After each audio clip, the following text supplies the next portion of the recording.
Good morning everyone and welcome to the driveway. In the last video with the Corvette, the comments were really upset that I made it, less safe by removing the airbag by putting in an aftermarket steering wheel. If you hit something, it's gonna be less safe, you could get injured and stuff like that. Anyway, this is my new Aprilia Superbike.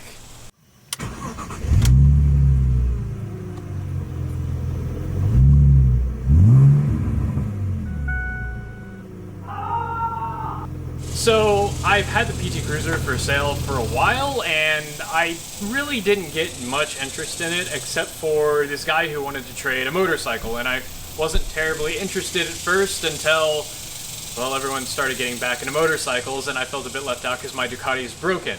And fixing the Ducati would take money, but trading for a motorcycle is free. So this is my 2003 Aprilia RSV. I have no idea how to pronounce this, so I'm going to take my best bet, and you can argue about it in the comments. Tuono. Oh no, there's no R. Tuono. Aprilia Tuono. It's a leader bike. Yay! So the Tuono, Tuonius is basically the Aprilia RSV Superbike for old men. So, it's perfect. The RSV is 1000cc sport bike, clip-ons and big fairings and stuff. This is the exact same bike, but without the plastic fairings on the side and with dirt bike style handlebars. So you've got a much more upright seating position. And it's actually fairly comfortable for something that'll run the quarter mile in 11 seconds and pull wheelies in 4th gear. So powering this thing is 1000cc 60-degree V-twin with 4 spark plugs per cylinder and fuel injection and a lot of other fun stuff, water-cooled, and it's built by Rotax, actually. It's actually the exact same engine that you find in the those horrid 3-wheel things running around. Exact same Rotax mill, which means that engine parts are very cheap if you change the part number to be the Rotax part number instead of the Aprilia part number. So that's pretty neat. Makes about 120 horsepower and like 80 foot-pounds of torque. I just pulled those numbers out of my left ear. That's vaguely what it is. It goes through a 6-speed transmission to the rear. We've got an aluminum frame, aluminum swing arm. It's actually fairly lightweight for its size. I think this thing weighs like 450 pounds dry. And, it's Italian. And it's fuel injected, so it should be reliable-ish. So if you're really interested in what these are like stock, there's plenty of resources on the internet for that. But what's different about mine is, let's see here, we've got the factory titanium race exhaust. We've got a Penske rear shock. This is not the 1000R, so this has the Sachs damper on one end and something else on the other, but the rear's been upgraded to Penske adjustable. The front is Sachs adjustable. I think these are an OEM accessory adjustable rear pegs. We've got frame sliders, which the one on the right side looks like it's been used. We've got some adjustable grips that match everything else. I don't think these are factory, but also there's not a lot of play in them, so they're not cheap Amazon garbage. We've got a Lamicol phone mount so that I can destroy the camera on my phone. We have a nice aftermarket seat. Oh, it's a Sargent seat. Oh, hey, I recognize that company. And then what else do we have? Mirrors. I don't think these are factory. And braided brake lines. I'm not sure if these are all factory or not. I'd imagine so on a bike of this caliber. And you can also see the factory steering damper in there. This thing was very well received when it was new. All the reviews at the time were like, wow. I actually bought this, traded for this 90 miles away in, where was it, Emporia?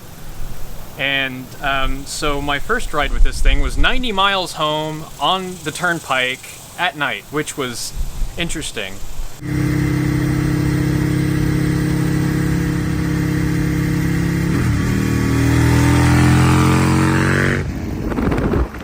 And I'm really glad that I fixed the cruise control on the PT Cruiser for that, because that would have sucked without cruise control.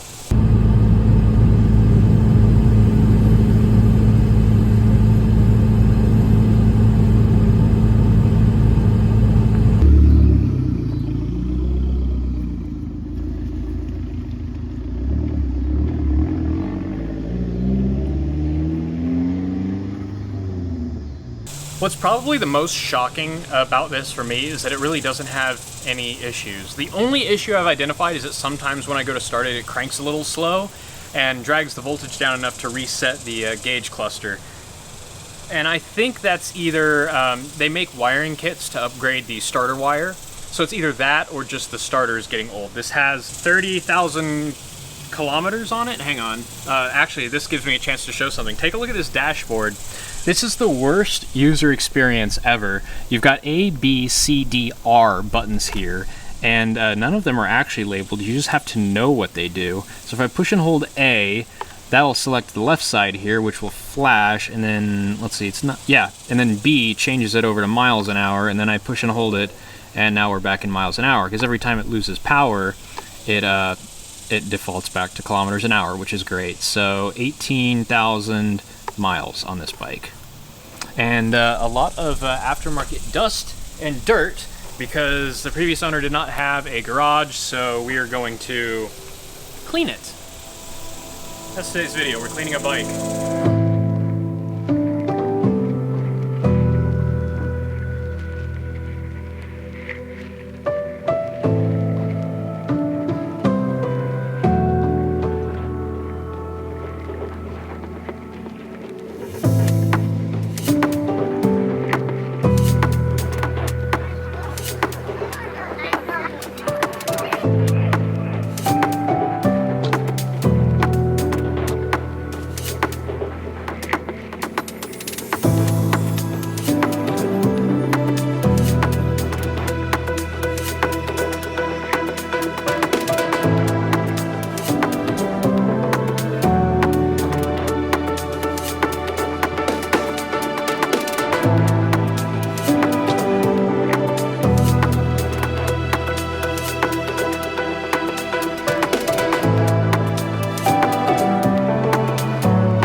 Jake. Hi, welcome to Jacking Off Your Car with Jake.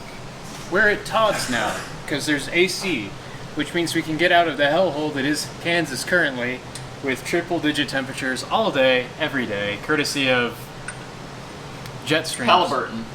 Sure. The brake wear sensor light has been on my BMW, which is suspicious considering I just did brake pads, but also not suspicious because I did brake pads, which means I touched it, which means I probably broke it. So I've got a new brake pad wear sensor. I heard a bit of a screeching noise when I was riding the Aprilia, and you were driving this back from Emporia. So I feel like the sensor just disintegrated, because you're supposed to replace the sensor every time you do brake pads. But yes. I am what you call a cheap bastard. Where is the sensor? It's in the brake. No, pads. It's not. I swear it's on the other side. You Googled it. Oh. That'll do it. Oh. What brake sensor? Yeah.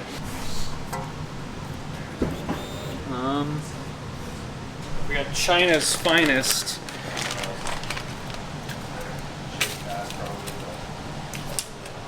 This must be the rear. Yeah, so it's just... Do we have flashlights?